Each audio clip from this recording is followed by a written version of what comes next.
Listen to me very carefully. If you're planning to hire a maid, if you already have one working in your home, if you're thinking about letting someone into your house to help with cleaning or childcare, don't move. Don't click away. Don't skip ahead.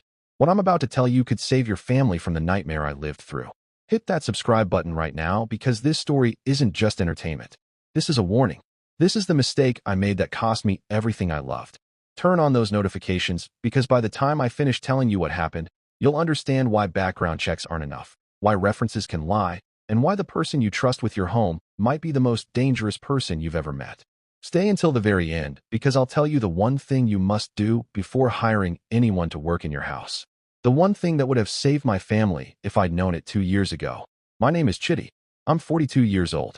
And 2 years ago, I hired a housemaid named Grace who seemed perfect.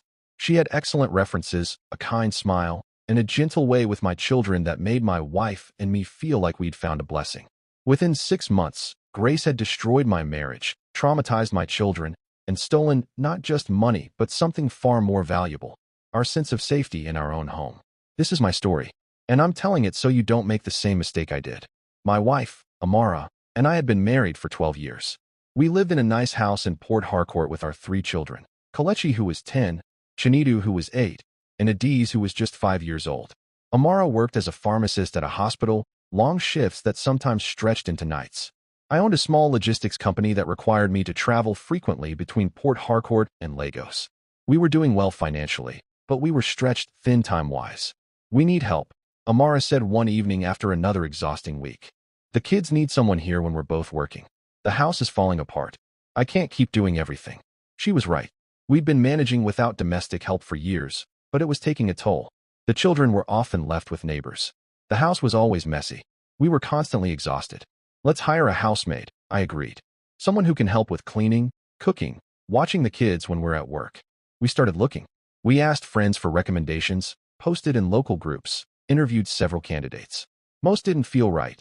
Too young, too inexperienced, bad references, something off about them. Then we met Grace.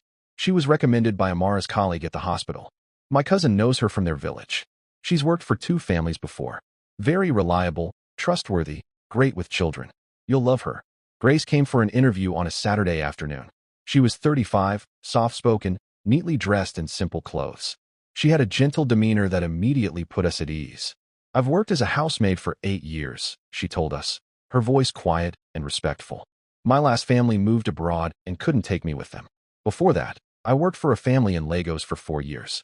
I can cook, clean, take care of children. I'm very careful and responsible. Do you have references? Amara asked. Grace pulled out 2 letters, one from each previous employer. Both praised her work ethic, her honesty, her excellent care of children. The letters looked professional, signed, with contact numbers included. Can we call these references? I asked. Of course, sir. I called both numbers that evening. Both references gave glowing reviews. Grace is wonderful, honest, hardworking, great with our kids. We only let her go because we moved. You'd be lucky to have her. The second reference said almost exactly the same thing.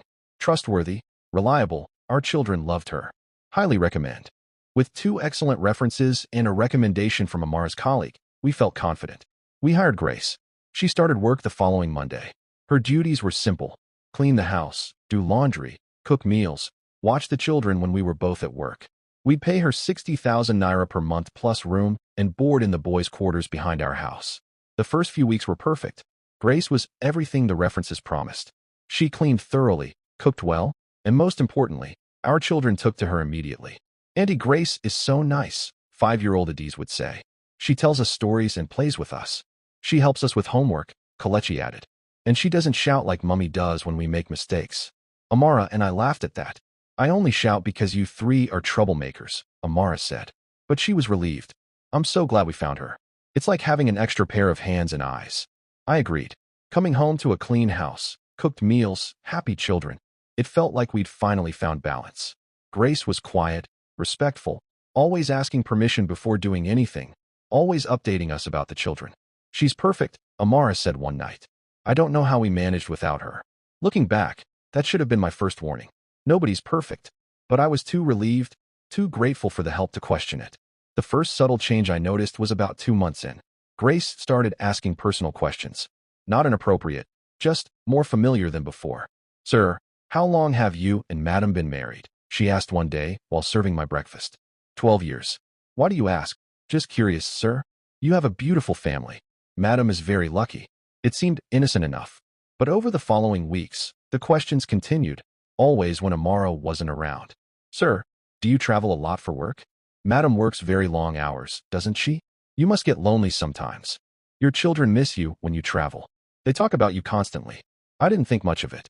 She was making conversation, showing interest in the family she worked for. But looking back, she was gathering information, learning our patterns, our schedules, our vulnerabilities. 3 months in, my business required me to spend a week in Lagos. Amara was working night shifts at the hospital. Grace would be alone with the children overnight for several nights in a row. Are you comfortable with that? I asked Grace. Being responsible for the children at night? Of course, sir. I'll take very good care of them. Don't worry about anything. And we didn't worry. Grace had proven herself reliable. The children adored her. We felt completely comfortable leaving them in her care. I was in Lagos when it started. When Grace began implementing whatever plan she'd been carefully building towards since the day she started working for us. Amara called me on the second night of my Lagos trip. It was 11 p.m. Chidi, something strange happened today. What's wrong? Kelechi said something weird. He said Grace told them not to tell us about the special visits she's been having. My heart skipped. Special visits? What does that mean? I don't know.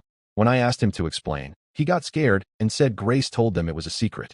I tried to get more information, but he started crying and said he didn't want Grace to be angry with him. Did you ask Grace about it? She said Kelechi is making up stories. That children have vivid imaginations. She seemed confused and a bit hurt that we'd question her. What do you think? I don't know. Amara said, uncertainty in her voice. Grace has been so good with them. Maybe Kelechi did misunderstand something.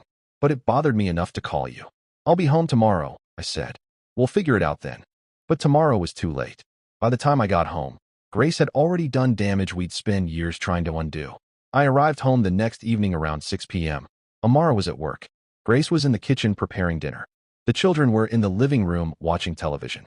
Welcome home, sir, Grace said with her usual quiet smile. I'll serve your food soon. Thank you, Grace. Can we talk for a moment? Of course, sir. I sat her down in the kitchen. Amara mentioned that Kelechi said something about special visits. Can you explain what he meant? Grace's face showed perfect confusion. I honestly don't know, sir. He's been saying strange things lately, making up stories.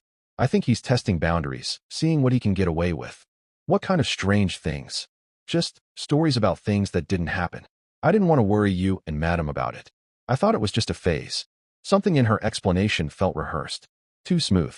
Grace, has anyone been coming to this house while we're away? Anyone at all? No, sir. Never. I would never allow strangers in your home. I wanted to believe her. But Amara's concern was contagious. After Grace left the kitchen, I called Kelechi aside. Son, tell me about the special visits. I'm not angry. I just need to understand.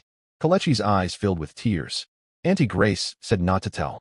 She said if we told, something bad would happen. Nothing bad will happen, I promise. Tell me the truth. When you and Mummy are at work, he whispered, Uncle comes to visit Auntie Grace. My blood ran cold. Uncle? What uncle? I don't know his name. He comes at night sometimes. Auntie Grace tells us to stay in our rooms and be quiet. She says Uncle is her friend and it's a secret. How many times has this uncle come? Many times. Since you and Mummy started leaving her alone with us at night. I felt sick.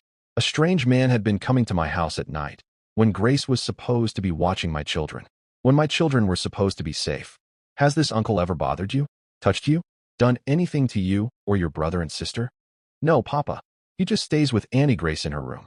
But sometimes we hear noises. And sometimes Auntie Grace gives us medicine to make us sleep early on nights. Uncle is coming. Medicine to make them sleep. Jesus Christ. I kept my voice calm even though I was screaming inside. Thank you for telling me, Kelechi. You did the right thing. You're not in trouble. I checked with Chinidu and even little Adiz. They confirmed Kelechi's story. A man had been coming to the house at night. Grace had been giving them medicine, probably sleeping pills, on those nights to make sure they slept through his visits. When Amara got home from her shift at 11 p.m., I told her everything. We were both furious and terrified. A strange man had been in our house, while our children slept, multiple times. We confronted Grace immediately, woke her up, brought her into the living room. Who is this man who's been coming to our house? I demanded. Grace's calm mask finally slipped. She looked cornered, panicked. I don't know what. Don't lie. Our children told us everything. A man has been coming here at night. You've been giving our children sleeping pills. Tell us the truth now. She started crying. I'm sorry. I'm so sorry. He's my boyfriend. I didn't know how else to see him. I couldn't afford to lose this job. We were careful. I made sure the children were safe. Safe? You drugged our children so you could have your boyfriend over? In our house. I gave them just a little cough syrup to help them sleep. Without our permission. Without us knowing. Amara was shaking with rage. How many times did this happen? How many times was a stranger in our house while our children were here? Grace was sobbing now. Maybe 10 times. Maybe more. But he never hurt anyone. We just wanted privacy. Get out, I said. Get out of this house right now. Tonight. Take your things and leave. Please, sir, I'm sorry. Now, Grace packed her belongings and left within an hour. The children, woken by the commotion, were confused and scared. We tried to explain without frightening them more, but the damage was done. Over the next several days, the full extent of Grace's deception became clear. I did more digging into her background. Those references she'd provided? I called them again, this time asking more specific questions. The stories didn't match up. Details were inconsistent. When I pushed harder, one person admitted they'd been paid to provide a false reference. She gave me 20,000 naira to write that letter and answer questions if anyone called, the woman admitted. I thought she was just trying to get a job. I didn't think it was a big deal. The second reference was Grace's cousin, lying on her behalf. Neither previous employer existed. Grace had never worked for families in Lagos or anywhere else. She'd fabricated her entire employment history. But worse discoveries were coming. Chidi, our 8-year-old, started having nightmares. Violent, terrifying nightmares where he'd wake up screaming.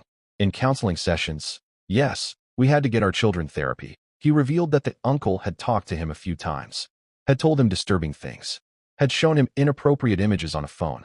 Grace had been allowing a predator into our home. Whether she knew what he was doing to our son, or whether she'd been too distracted to notice, we'd never know. But our child had been harmed in our own home while we thought he was safe. Kelechi stopped trusting adults outside our immediate family. He'd have panic attacks when we had visitors. 5-year-old Adiz started wetting the bed again, something she hadn't done in years. Our children were traumatized, and it was my fault. I'd brought Grace into our home without properly vetting her. I'd trusted references without verifying them independently. I'd hired someone based on a recommendation without doing my own thorough background check. My marriage suffered too. Amara blamed me for not being more careful. I blamed her for pushing to hire help in the first place. We both knew we were being irrational, that we were both responsible, but grief and guilt aren't rational. We survived. Barely. Therapy helped, for the children and for us as a couple. But the trust was shattered. The security of our home was violated. The innocence of our children was damaged. Grace disappeared after we fired her. We filed a police report, but she'd given us a fake address. The boyfriend was never identified or caught. They vanished like they'd never existed. That was 2 years ago. Our children are better now. Kelechi is 12, Chidi is 10, Adiz is 7. They're resilient, as children are. But they're different. More cautious. Less trusting. They still have occasional nightmares. Amara and I are still together, still working on rebuilding what was broken. We have help now. A housemaid who we vetted properly this time. But we also have cameras in every room, except bedrooms and bathrooms. We check in constantly. We trust, but we verify. Always. The mistake I made wasn't hiring a maid. It was hiring the wrong maid, the wrong way. Here's what I should have done. What you must do if you're hiring domestic help. Don't trust references provided by the candidate. They're too easy to fake. Instead, use a reputable agency that does their own background checks. Meet the references in person if possible. Don't just call. See their previous workplace. Talk to multiple people from their past employment, not just one reference. Do a police background check. Yes, it costs money, but it's worth it. Start with a trial period. Don't grant immediate unsupervised access to your children or home. Observe how they interact, how they behave when they don't think you're watching. Install cameras in common areas. Not to spy, but to verify. Tell the worker the cameras are there. Honest people won't mind. Dishonest people will. Never allow overnight visitors without your knowledge. Make this a clear, non-negotiable rule from day one.